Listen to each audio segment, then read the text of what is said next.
Et oui, on met du béton VPI, attention, tour de magie. Wow, le béton me sort des mains trop fort.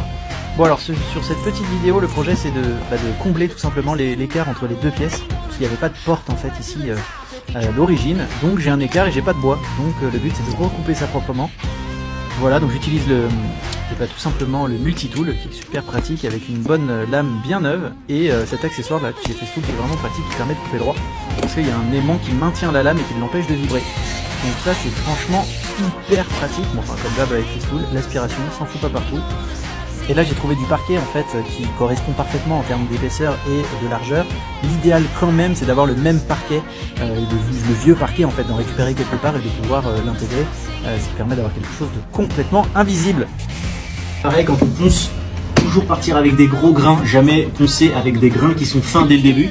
Parce qu'en fait ce que tu fais c'est que tu chauffes ton bois, t'enlèves pas assez de matière. Donc certes tu vas dire oui mais moi je veux pas faire de rayures sur mon bois, nanana. Mais en fait c'est toujours normalement, chaque ponçage c'est 3 grains différents.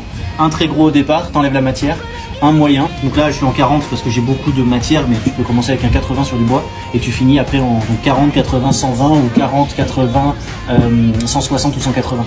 Sachant que le bois pour les finitions en général tu mets en 120.